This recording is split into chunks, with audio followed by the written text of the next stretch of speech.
So ఎమ్మెల్సీనా ఎంపీనా ఏంది మీ target ఏంటి అసలు? రకరకాల వార్తలు ప్రచారంలో ఉన్నాయి, ఏమైనా క్లారిటీ ఇవ్వగలుగుతారా?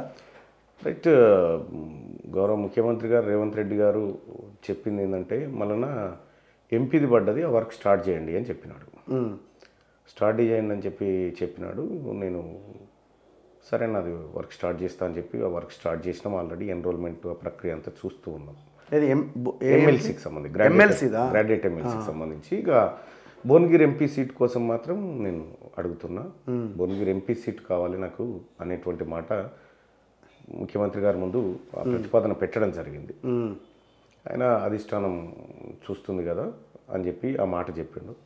అంతవరకు జరిగిన డిస్కషను భువనగిరి ఎంపీ అనేది చాలా కీలకమైంది.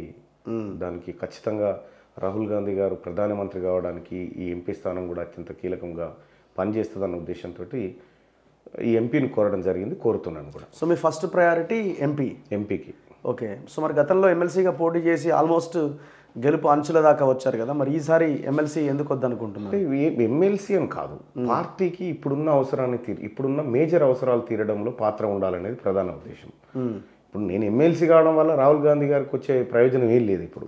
కానీ ఎంపీ కావడం వల్ల ఒక ఎంపీ సీట్ని కనుక తేవడం వల్ల రాహుల్ గాంధీ గారికి ఆయన టీంకి లేకపోతే ఆయన ప్రధానమంత్రి కావడానికి చాలా దగ్గరగా ఉంటాయి. ఇది అవసరం పడుతుంది కాబట్టి ఇది అత్యంత కీలకమైన ఎన్నికగా మేము భావిస్తూ ఉన్నాం, కాంగ్రెస్ పార్టీ భావిస్తూ ఉంది. కాబట్టి ఎంపీగా పోటీ చేయాలి, రాహుల్ గాంధీ గారి ప్రధానమంత్రిగా ఆయన పనిచేయాలనేటువంటి ఉద్దేశంతో నేను అడుగుతా ఉన్నా అధిష్టానాన్ని. సో ఉమ్మడి నల్గొండ జిల్లా అంటే మొత్తం అది రెడ్ల రాజ్యం కదా ఒక రకంగా. అందులో మీ కాంగ్రెస్ పార్టీలో మొత్తం వాళ్ళ హవానే ఉంటుంది ఎక్కువగా. సో మీకు టికెట్ ఇచ్చే అవకాశం ఉంటుంది అనుకుంటున్నారు? అంటే హవా అని ఏముండదు రఘు. హవా అని వాళ్ళు చెప్పిన వాళ్ళు టికెట్లు వస్తూ ఉంటారు. 2018 ఎన్నికలు తీసుకుందాం. 2018 ఎన్నికల్లో అటు ఉత్తమ్ కుమార్ రెడ్డి గారు ఓడిపోయినారు, పద్మావతి గారు ఓడిపోయినారు, వెంకటరెడ్డి గారు ఓడిపోయినారు, ఆ తర్వాత రాజగోపాల్ రెడ్డి గారు ఓడిపోయినారు. ఇట్లా ఇవన్నీ వాళ్ళకిచ్చిన టికెట్లే కదా, ఓడిపోయారు కదా. హవా ఏది మరి? అంటే విషయం ఏంటంటే హవాలు అనేటివి కులాల మీద డిపెండ్ అయ్యి ఉండవు. హవాలు వ్యక్తుల పనితనం మీద డిపెండ్ అయి ఉంటాయి. కాబట్టి సో మా ఉమ్మడి నల్గొండ జిల్లాలో కూడా ఉత్తమ్ కుమార్ రెడ్డి గారి పాత్ర కానీ, కోమటిరెడ్డి గారి పాత్ర కానీ, జానారెడ్డి గారి పాత్ర కానీ, సో ఉద్దండులు వీళ్ళు రాజకీయంగా ఉద్దండులు. వారు ఇప్పుడంతా పదవుల్లో ఉన్నారు. సో ఇప్పుడున్నటువంటి పరిస్థితిలో నల్గొండలో మెజార్టీ స్థానాలు వాళ్ళకి ఇవ్వడం జరిగింది. ఒకానొక సందర్భంలో కోమటిరెడ్డి వెంకటరెడ్డి గారు కూడా అన్నారు, అవసరమైతే నా ఎమ్మెల్యే టికెట్ బీసీలకు త్యాగం చేస్తానేటువంటి మాట కూడా చెప్పినారు. అయితే బీసీలు ఎవరు ముందుకు రాలేదు, బహుశా వెంకరెడ్డి గారే మళ్ళీ చేయడం జరిగింది. అయితే భువనగిరి ఎంపీ స్థానం అనేది ఇది బీసీ సామాజిక వర్గానికి న్యాయం చేసే దిశగా ఆ వర్గాలకు కేటాయించేటువంటి సీటు ఖచ్చితంగా కేటాయిస్తారన్న నమ్మకం నాకుంది. సో బీజేపీ ఆల్రెడీ ఇప్పుడు బూర నర్సయ్య గౌడ్ ఆయన బీసీనే. అదొక ఈక్వేషన్ ఉంటుంది. ఎందుకంటే బీసీలకు అత్యధికంగా పట్టున్న సీట్ ఇది, బీసీలకు పట్టున్న సీటు. సో ఆల్రెడీ వెంకటరెడ్డి గారు నల్గొండలో ఓడిపోతే ఆయన భువనగిరికి తీసుకొచ్చి బీసీలే గెలిపించుకున్నారు.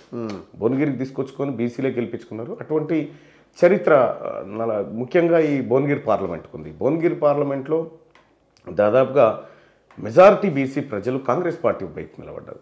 కాబట్టి ఇవాళ 7 స్థానాల్లో దాదాపు 6 స్థానాలు గెలవగలిగింది కాంగ్రెస్ పార్టీ. సో కాబట్టి అటు రాహుల్ గాంధీ గారి బీసీ నినాదం కానీ, ఆ తర్వాత గౌరవ ముఖ్యమంత్రి రేవంత్ రెడ్డి గారు బీసీలకు న్యాయం చేయాలనేటువంటి ఒపీనియన్ కానీ, బీసీల జనాభా ప్రాతిపదిక కానీ ఏ రకంగా చూసినా బీసీలు వాళ్ళ చైతన్యవంతమయ్యారు. సో బీసీలకు ఖచ్చితంగా భువనగిరి సీట్ ఇస్తారని నేను నమ్ముతా ఉన్నాను. సో చామల కిరణ్ పేరు వినిపిస్తుంది, రాజగోపాల్ రెడ్డి, ఇంకెవరు రకరకాల పేర్లు వినిపిస్తున్నాయి. మరి ఇప్పుడు వాళ్ళని కాకుండా మీకు ఇస్తారా? అంటే వాళ్ళు నేనేమంటా ఉన్నా, ఇది ఎలక్షన్. ఈ ఎలక్షన్లో ఎవరి ప్రయత్నాలు వాళ్ళు చేస్తూ ఉండొచ్చు. కానీ ఆటలో 11 మంది బ్యాట్స్మెన్స్ ఉంటారు. ఓకే. ఎక్స్ట్రా ప్లేయర్ కూడా ఒక్కొక్కసారి ఆడే అవకాశం ఉంటుంది. కాబట్టి నేనేమంటున్నా అందరు ప్రయత్నాలు చేసుకోవచ్చు, తప్పేముంది. ఇప్పుడు తీన్మార్ మల్లన్న అంటే ఏందో, తీన్మార్ మల్లన్న పని ఏందో, తీన్మార్ మల్లన్న ఈ నియోజకవర్గాల్లో కాంగ్రెస్ పార్టీ గెలుపు కోసం ఏం చేసిండో, ఈ రాష్ట్రంలో ఏం చేసిండో, తెలంగాణ రాష్ట్రంలో నేను చౌరస్తా మీద నిలబడితే 50 మంది గుర్తుపట్టేవాళ్ళు ఉంటారు. సో ఆ విధంగా చెప్తున్నది ఏంటంటే ఖచ్చితంగా కాంగ్రెస్ పార్టీకి సేవ చేయాలి. ఆ గౌరవ ముఖ్యమంత్రి రేవంత్ రెడ్డి గారి ఆదేశాల మేరకు సోనియా గాంధీ గారి పుత్రుడైనటువంటి రాహుల్ గాంధీ గారు ప్రధానమంత్రి కావడం కోసం, ఈ దేశానికి త్యాగం చేసిన కుటుంబం కోసం నేను కూడా త్యాగం చేయాలి, వాళ్ళ కోసం పనిచేయాలనుకుంటున్నా. కాబట్టి అడుగుతా ఉన్నా.